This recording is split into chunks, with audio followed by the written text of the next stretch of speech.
ጽንፈኛ ቡድን ደግፏል የተባለው ግለሰብ በ7 ዓመት እስራት ተቀጥቷል።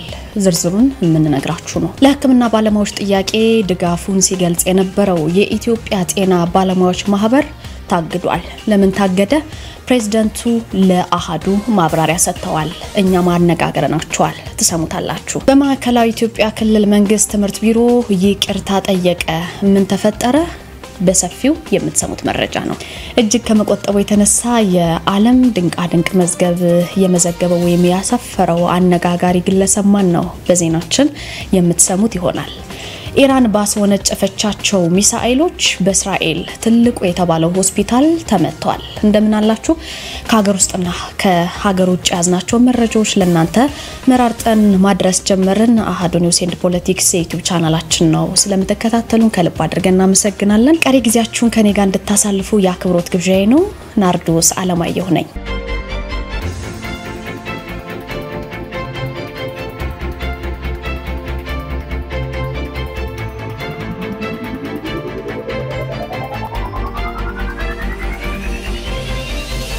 ወደ ቀዳሚው መረጃ ይዣችሁ አልፋለሁ። የመንግስትን ስም የሚያጠለሹ የሚያጎድፉ ጽሁፎችና መልእክቶች አሰራጭቷል የተባለው ግለሰብ በ7 ዓመት እስራት ተቀጥቷል። በማህበራዊ ሚዲያ ላይ ነው የመንግስትን ስም የሚያጠለሹና ራሱን የአማራ ፋኖ ብሎ የሚጠራውን ቡድን የሚደግፉ ጽሁፎችና መልእክቶችን በማሰራጨቱ የሽብር ተልዕኮ ሲፈጽም ነበር የተባለው ግለሰብ በ7 ዓመት ጽኑ እስራት የተቀጣው። የቅጣት ውሳኔውን ያስተላለፈበት ደግሞ የፌደራል ከፍተኛ ፍርድ ቤት ልደታ ምድብ አንደኛ የጸረ ሽብር ወንጀል ችሎት ነው። ይህንን ያስተላለፈበት ታዲያ ተከሳሹ ወንድማገኝ በርገና ይባላል። የግለሰብ በ1996 ዓመተ ምህረት የወጣውን የወንጀል ህግ አንቀጽ 32 ሀለ እንዲሁም ደግሞ ሐመሩሃ ድንጋጌ በመተላለፉ የወንጀል ድርጊት መፈጸሙን የአቃቢ ህግ ክስ ያመለክታል ማለት ነው። ተከሳሹ በዋና ወንጀል አድራጊነት ተካፋይ በመሆኑ በሐሳቡ በወንጀል ድርጊትና በሚሰጠው ውጤት ሙሉ ተካፋይ በመሆን መንግስትን በጦርነት ከስልጣን ለማስወገድ አስቦ በህገወጥ መንገድ የጦር መሳሪያ በመታጠቅ ከኢትዮጵያ መንግስት ጋር ጦርነት ውስጥ በመግባት እየተዋጋ ያለውና ራሱን ፋኖ ብሎ ለሚጠራው ቡድን የፕሮፓጋንዳ ክንፍ በመሆን ወንድማገኝ በርገና የሚል የዋትስአፕ አካውንት ከፍቶ ነበር ይላል ክሱ።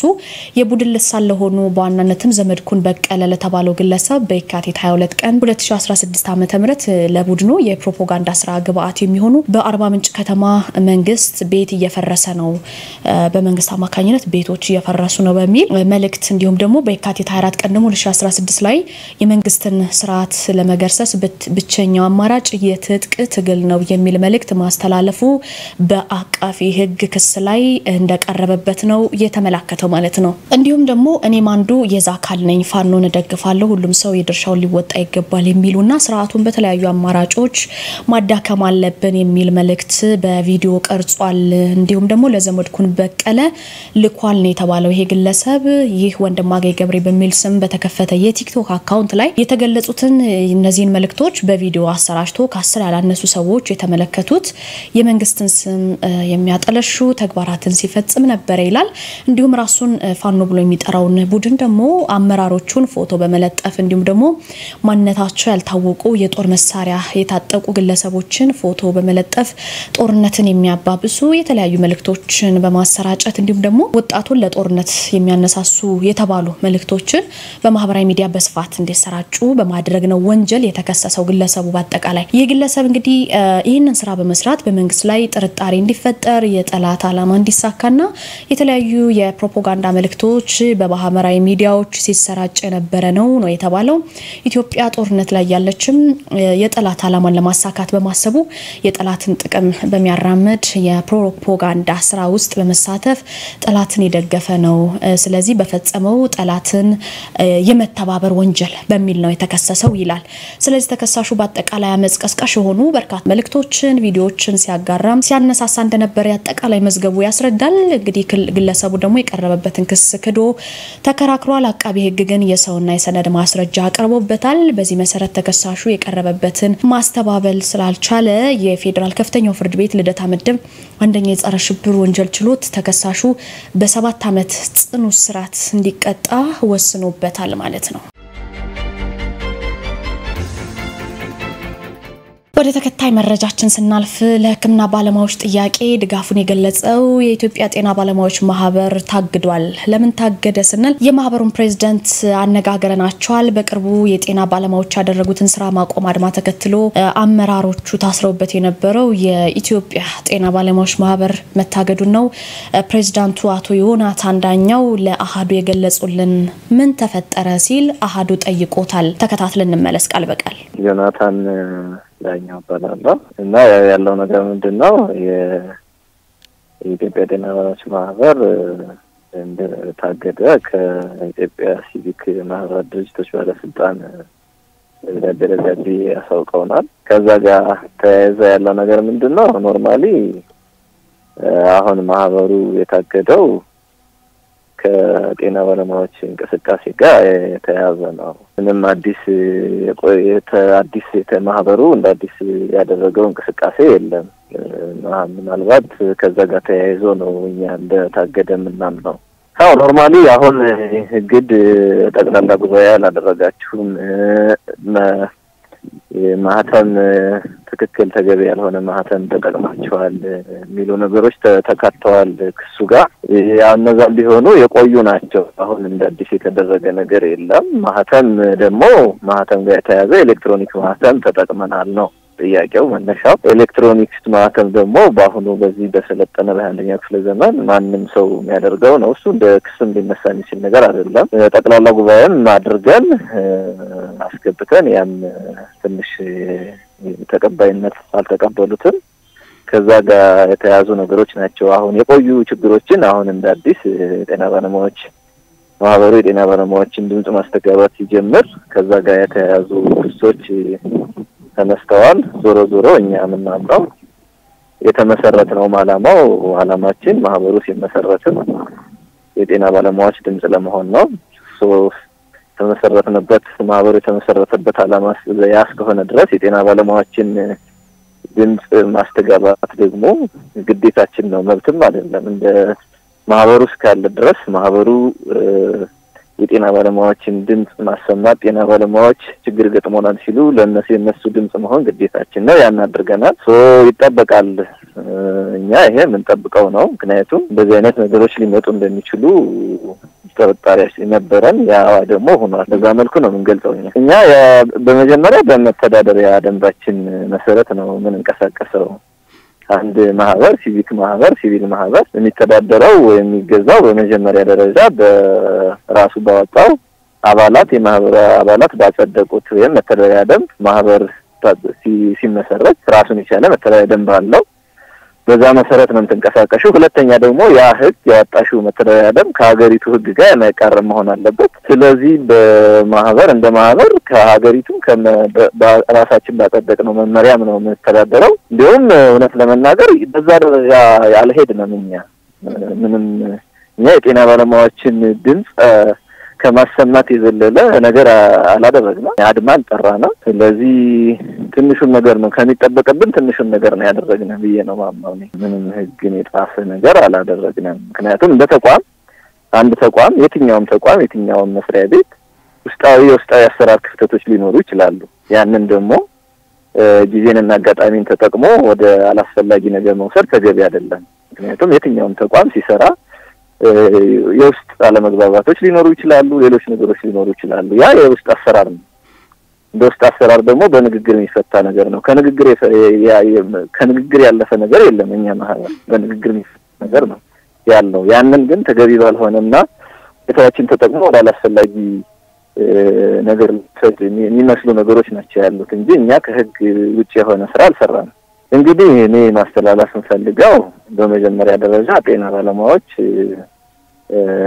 የሚያነሳቸው ነጥቦች ጤና ባለሙያዎች ያነሳቸው ያሉ ጥያቄዎች ይመለሱ ነው ማለት እንፈልገው።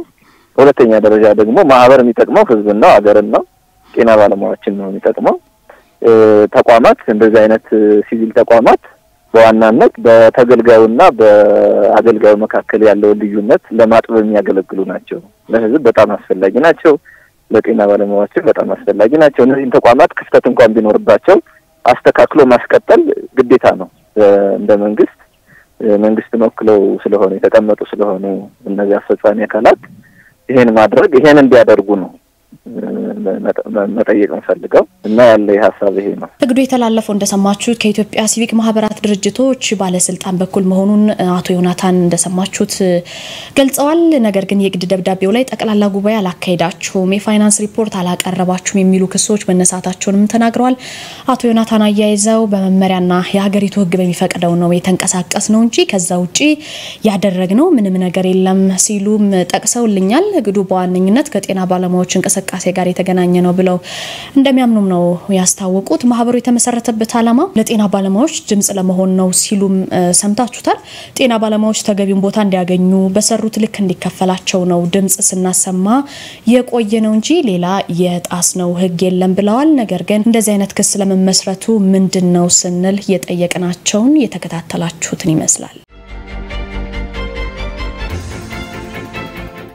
በማዕከላዊ ኢትዮጵያ ክልል መንግስት ትምህርት ቢሮ ይቅርታ ጠይቋል። ትምህርት ቢሮ ምንድነው ይቅርታ ያስጠየቀው የሚለው በራሱ ገጽ ላይ አስፍሮታል። የማዕከላዊ ኢትዮጵያ ክልል መንግስት ትምህርት ቢሮ በክልሉ ምስረታ ጀምሮ ጥራት ያለውን ትምህርት ለሁሉም ዜጎች ወይም ሰዎች በፍትሃዊነት ተደራሽ ለማድረግ በርካታ ተግባራትን ባለድርሻ አካላትን በማሳተፍ ሲያከናውን ቆይቷል። ሳይንሳዊ ፈተና በማዘጋጀት በጠንካራ ፈተና አስተዳደር ተማሪዎችን ክልል አቀፍ ፈተና መፈተን አንዱ የተማሪዎች ብቃት የሚለካበት መንገድ ነው ይላል መግለጫው። ቃል በቃል ይሄንን ነው የሚለው። በዚህ መሰረት ከክልሉ ምስረታ በኋላ ቢሮው ለሁለት ተከታታይ ዓመት ሳይንሳዊ ክልል አቀፍ ፈተና በማዘጋጀት ሚስጥራዊነቱን በመጠበቅ ሁኔታ ማስፈጸም ችሏል። ስለዚህ የ2017 ትምህርት ዘመን የ8ኛ ክፍል አቀፍ ፈተና በዚህ ሁኔታ የተፈጸመ ቢሆንም የማህበራዊ ሳይንስ ትምህርት ጥያቄ ቁጥር 17 የተዘጋጀበት መንገድ የእስልምና እምነትን የሚያጎድፍ ስለሆነ የእምነቱ ተከታዮች ቅሬታቸውን በተለያየ መንገድ ሲገልጹ እንደነበረ ነው ቢሮ ተረድቻለሁ ያለው። የቀረበውን ቅሬታ ቢሮው መርምሮ አጣርቶ ቅሬታው ተገቢ መሆኑን አረጋገጠ። ስለዚህ ቢሮ 3 ውሳኔዎችን አስተላልፏል። እነዚህ ውሳኔዎች ምንድናቸው?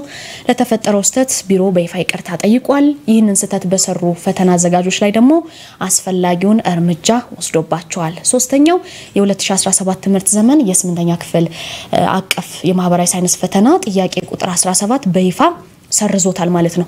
በመጨረሻም ቢሮ ተመሳሳይ ስህተት እንዳይፈጠር በደንብ ወይም ደግሞ አበክሮ እንደሚሰራ ያረጋግጣል። መላው ህዝባችንም የትምህርት ጥራት ለማሻሻል ቢሮ ያከናወነላቸው ዘርፈ ብዙ ስራዎች የተለመደውን ድጋፉን እንዲያጠናክር በዚሁ አጋጣሚ ጥሪውን ያስተላልፋል ሲል በይፋ ይቅርታ ጠይቋል። የማዕከላዊ ኢትዮጵያ ክልል መንግስት ትምህርት ቢሮ።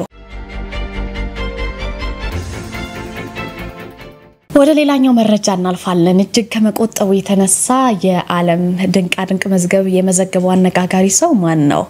እናንተ ከምታገኙት ገቢ ወይም ደሞዛችሁ በወር ምን ያህል ትቆጥባላችሁ?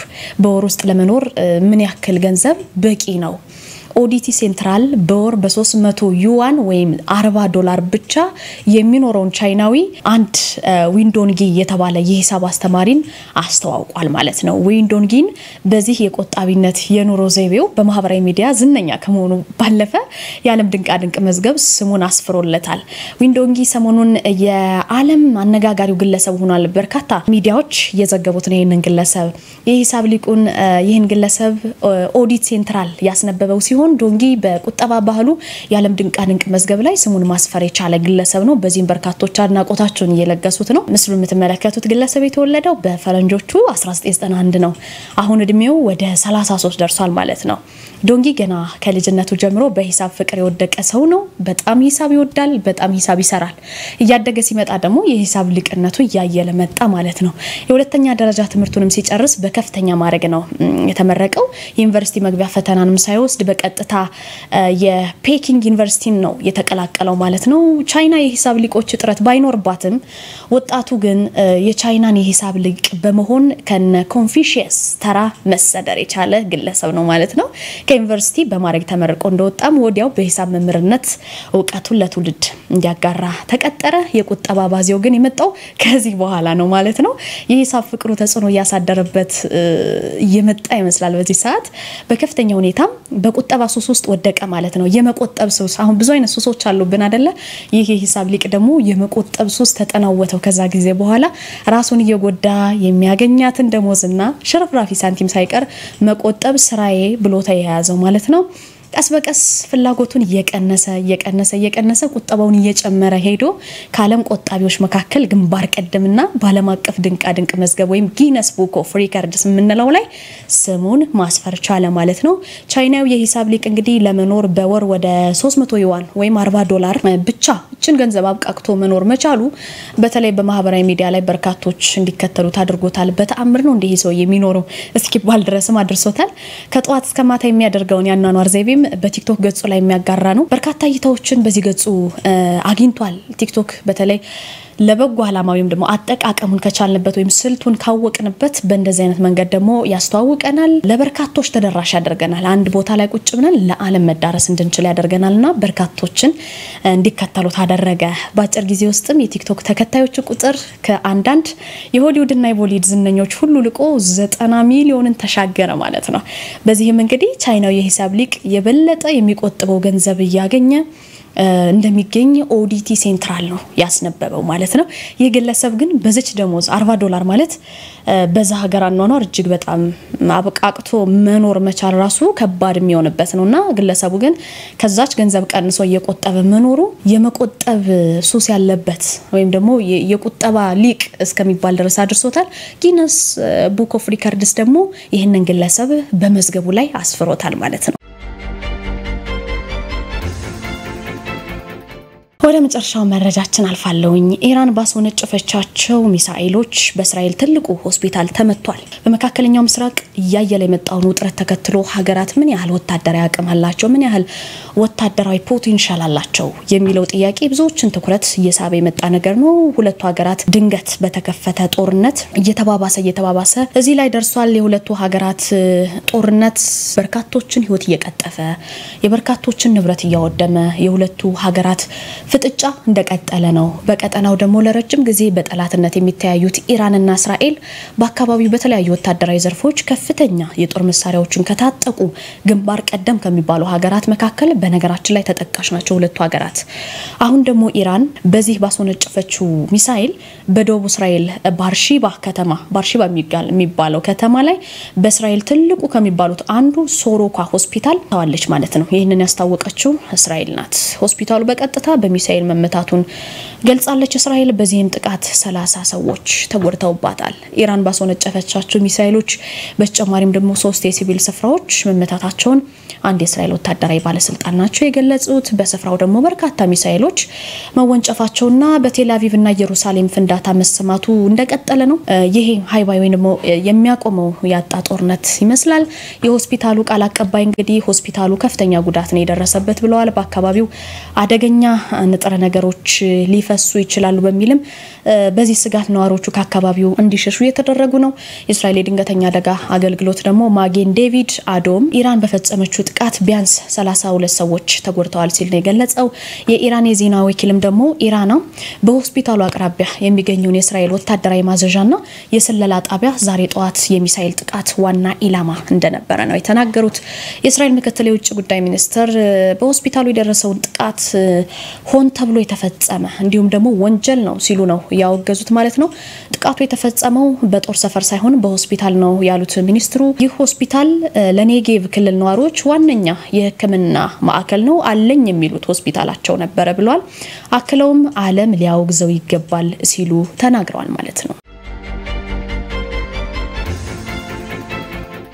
ለሰጣችሁን ጊዜ ከልብ አድርገን እናመሰግናለን አሃዱ ኒውስ ኤንድ ፖለቲክስ ስለታይ መረጃዎቻችን እየተከታተላችኋቸውን ይመስሉ ነበር ናርዶስ አለማየሁ ከናንተ ጋር ቆይታ አድርጌያለሁ በእያላችሁበት ደስ የሚል ጊዜ ይሆንላችሁ